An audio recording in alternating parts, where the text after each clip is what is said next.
야, 이거 봐. 어머니가 남기신 게 생각보다 많네. 부동산만 해도 몇 억은 될 거야. 형들, 우리 이제 현실적으로 얘기해야 하지 않습니까? 감정적으로만 접근하면 안 됩니다.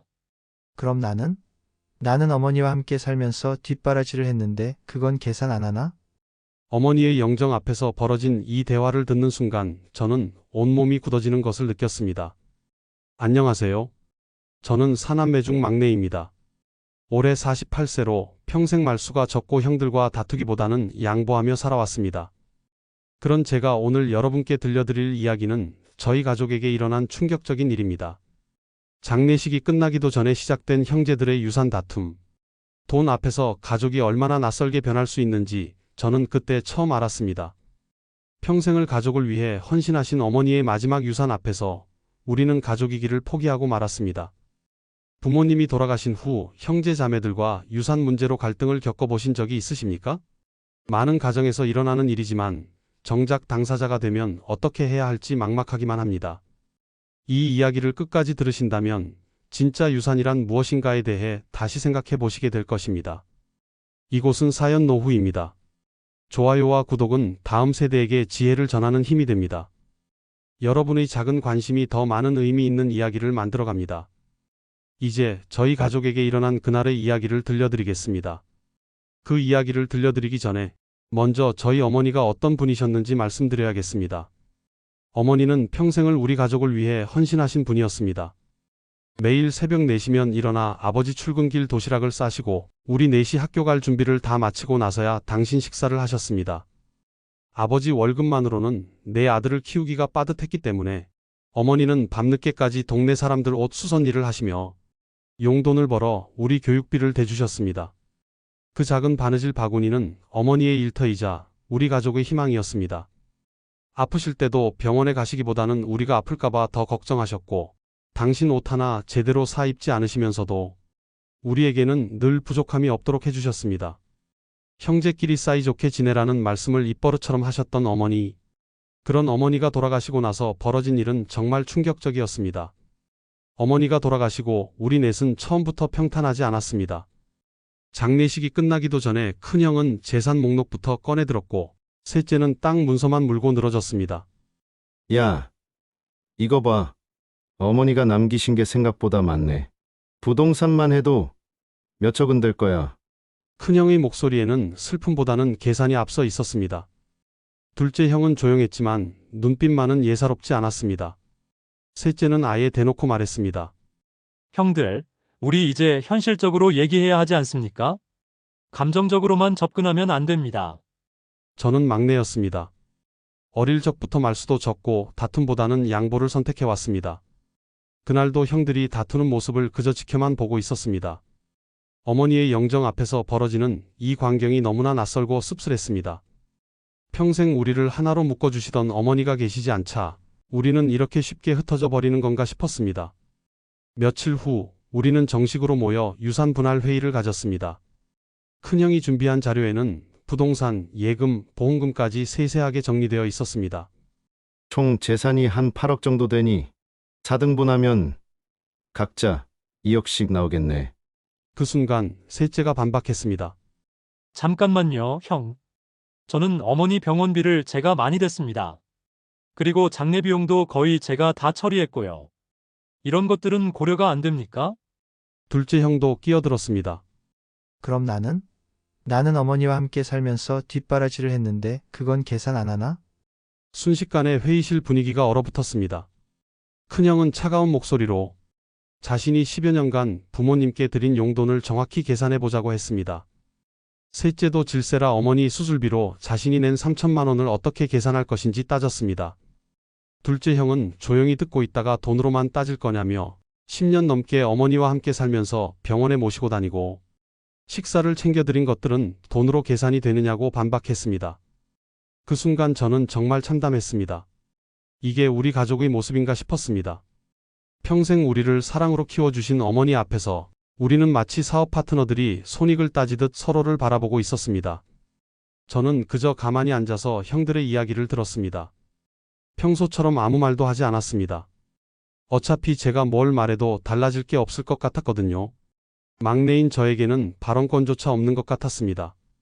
큰형이 저를 바라보며 어떻게 생각하는지 할 말이 있는지 물었을 때도 저는 형들이 결정하시는 대로 따르겠다고만 답했습니다. 그러자 셋째는 역시 막내답다며 책임은 지기 싫고 권리만 누리려 한다고 비웃었습니다. 그 말이 가슴에 비수처럼 꽂혔지만 저는 아무 말도 하지 않았습니다. 그 순간 저는 우리 가족에게 무슨 일이 일어나고 있는지 깨달았습니다. 가장 먼저 눈에 들어온 것은 형제 간의 갈등이었습니다. 평생 함께 자라온 형제들이 돈 앞에서는 남보다 못한 사이가 되어버렸습니다. 누구는 더 많이 희생했다고 하고 누구는 더 많이 기여했다고 주장했습니다. 둘째, 무형의 유산에 대한 가치 저하입니다.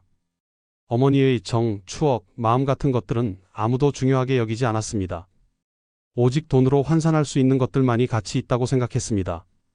셋째, 과거의 원망과 불만이 한꺼번에 터져 나왔습니다.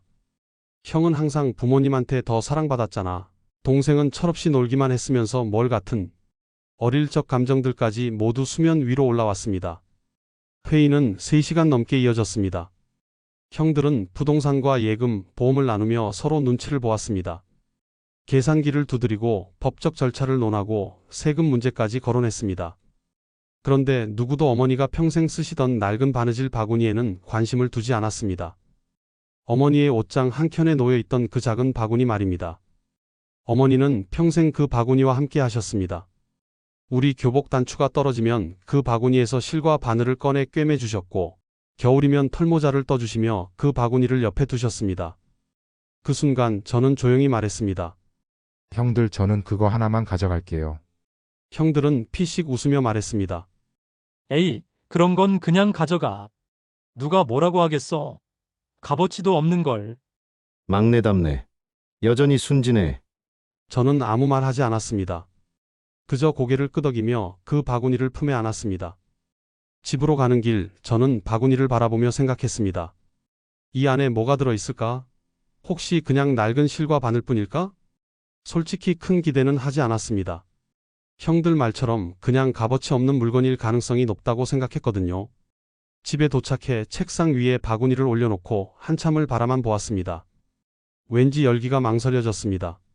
마음을 가다듬고 천천히 뚜껑을 열었을 때 저는 숨이 멎는 듯한 느낌을 받았습니다. 예상했던 실과 바늘이 아니었습니다. 거기에는 어머니가 제게 쓴 편지 한 통과 저희 가족의 옛날 흑백 사진들이 가득 담겨 있었습니다. 맨 위에는 낡은 흑백 사진 한 장이 보였습니다. 떨리는 손으로 사진을 집어들었을 때 그 아래로 또 다른 사진들이 가지런히 정리되어 있는 것이 보였습니다. 그리고 사진들 사이사이로 봉투에 담긴 편지 한 통이 눈에 들어왔습니다.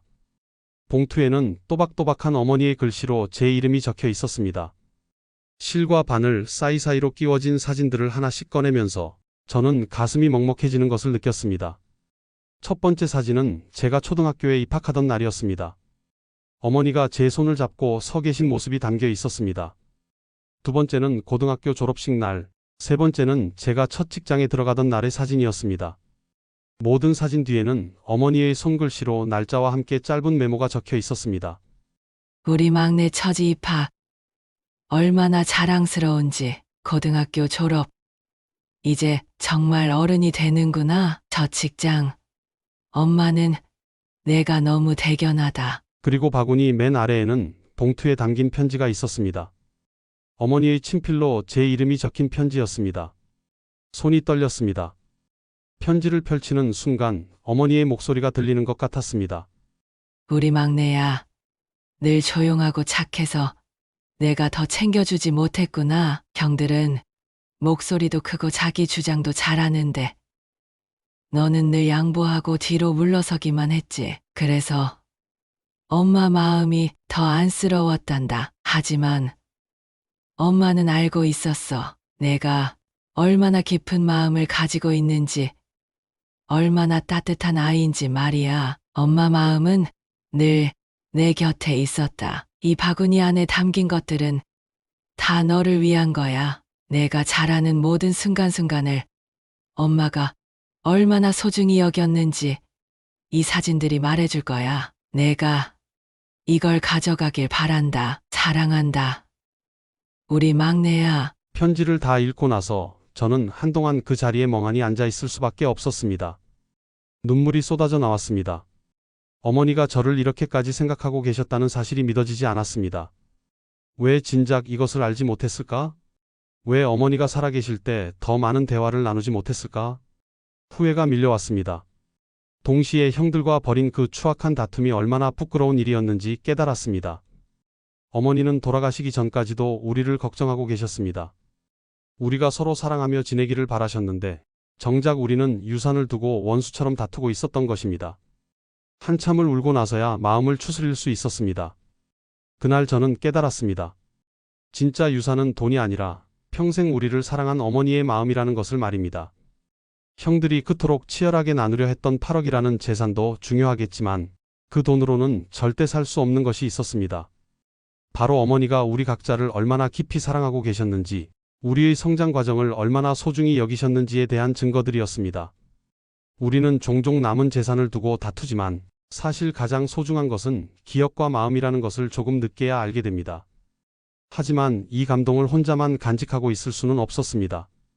형들에게 알려야겠다는 생각이 들었습니다. 그런데 어떻게 말해야 할까요? 며칠 전까지만 해도 우리는 서로 얼굴도 보기 싫어했는데 한참을 망설이다가 용기를 내어 큰형에게 먼저 전화를 걸었습니다. 형, 저 막내입니다. 아, 막내야. 뭔 일이야?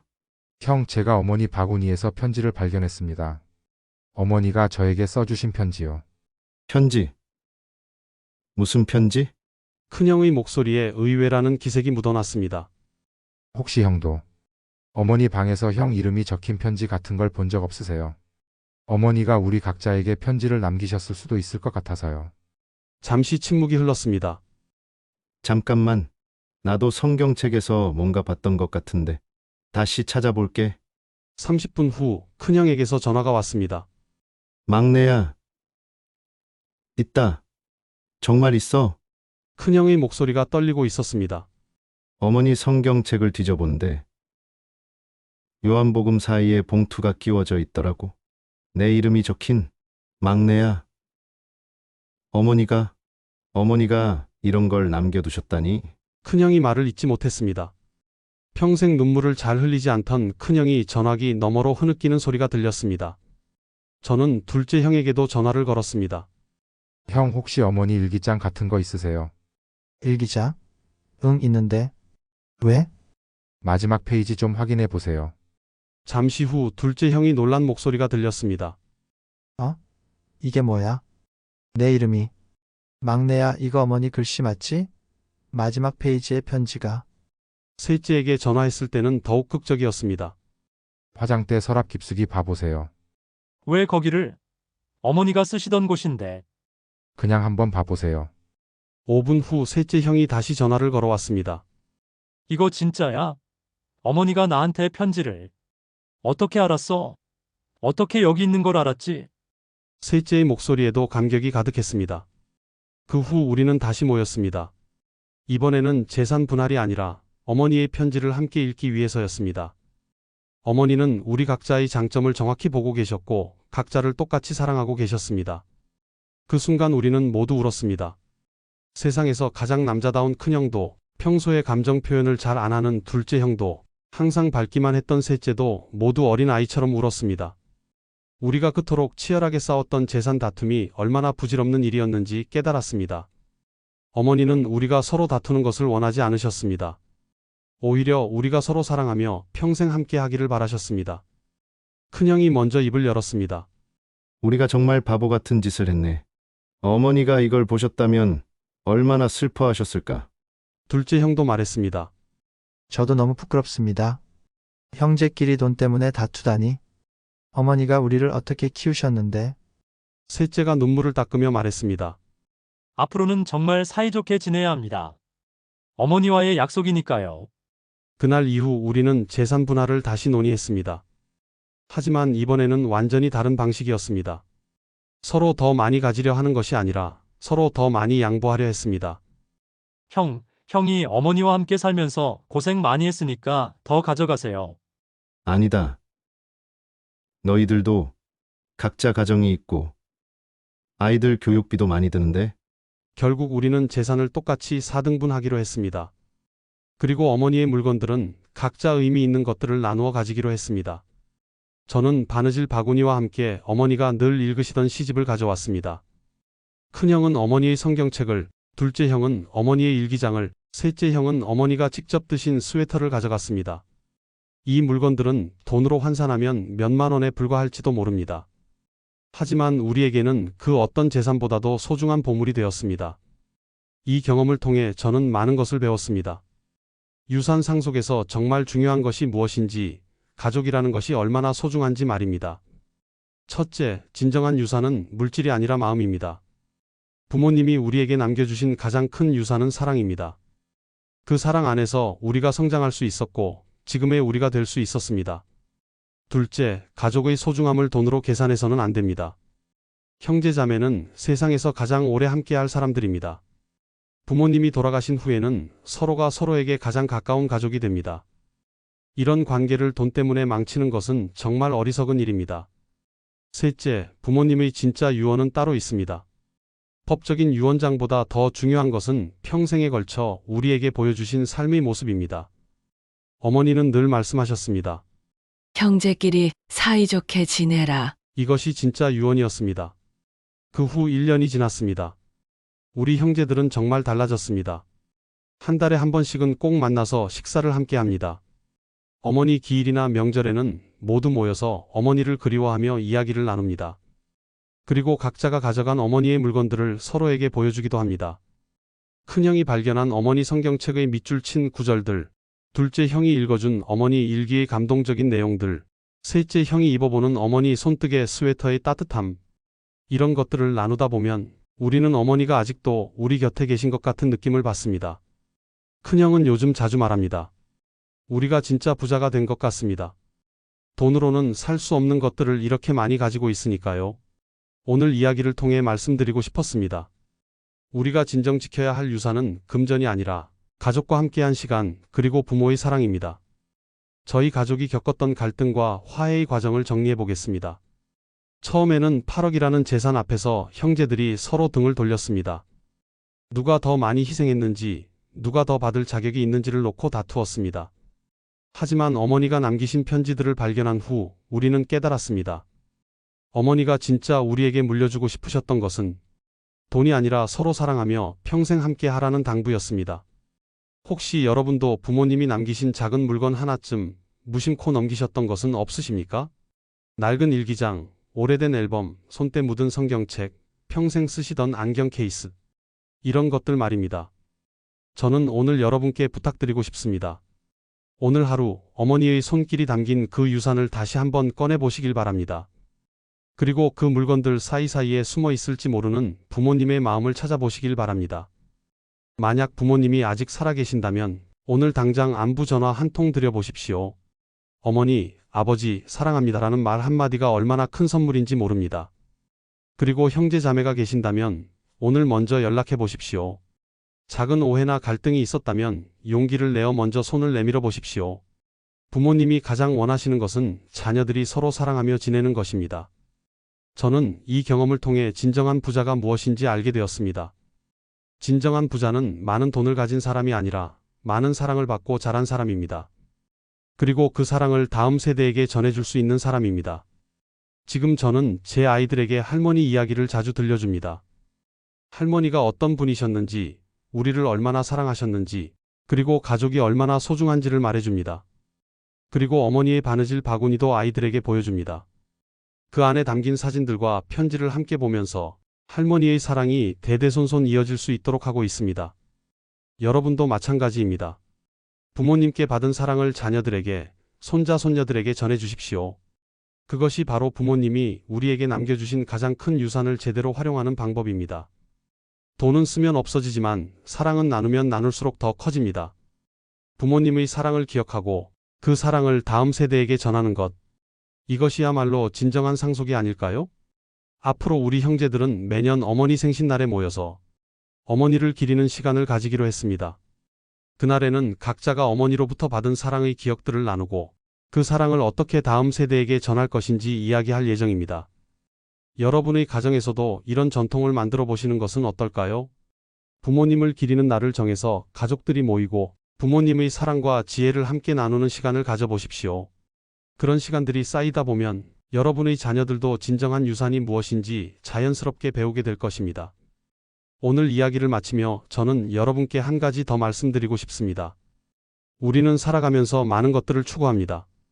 성공, 돈, 명예, 이런 것들도 물론 중요합니다. 하지만 정작 중요한 순간에 우리 곁에 있어주는 것은 가족입니다. 어머니가 돌아가신 후 저는 깨달았습니다. 제가 지금까지 가장 큰 행복을 느꼈던 순간들은 모두 가족과 함께한 순간들이었다는 것을 말입니다. 어머니 무릎에 베고 누워 동화책을 듣던 어린 시절, 온 가족이 모여 명절 음식을 만들던 시간, 아플 때 간병해 주시던 어머니의 따뜻한 손길, 이런 기억들이야말로 제가 평생 간직할 진짜 보물들입니다. 여러분도 한번 생각해 보십시오. 여러분의 인생에서 가장 소중한 기억들은 무엇입니까? 아마 대부분 가족과 함께한 순간들일 것입니다. 사연 노후를 들어주시는 많은 분들께 진심으로 감사드립니다. 여러분의 인생 경험과 지혜가 다음 세대에게 얼마나 소중한 유산인지 모릅니다. 그리고 부탁드립니다. 여러분이 살아온 이야기들, 부모님께 받은 사랑의 기억들을 자녀들과 손자, 손녀들에게 많이 들려주십시오. 그 이야기들이 바로 돈으로는 살 수 없는 가장 값진 유산이 됩니다. 마지막으로 지금 이 순간에도 부모님을 그리워하고 계신 모든 분들께 말씀드립니다. 부모님은 비록 곁에 계시지 않지만 여러분 마음속에서 영원히 살아 계십니다. 그리고 여러분이 가족을 사랑하는 마음, 다음 세대를 위하는 마음을 통해 부모님의 사랑이 계속 이어져 나갑니다. 오늘도 사연 노후와 함께 해주셔서 감사합니다. 여러분의 좋아요와 구독이 더 많은 감동적인 이야기를 만들어갑니다. 다음 시간에도 여러분의 삶 속 지혜와 이야기로 찾아뵙겠습니다. 감사합니다.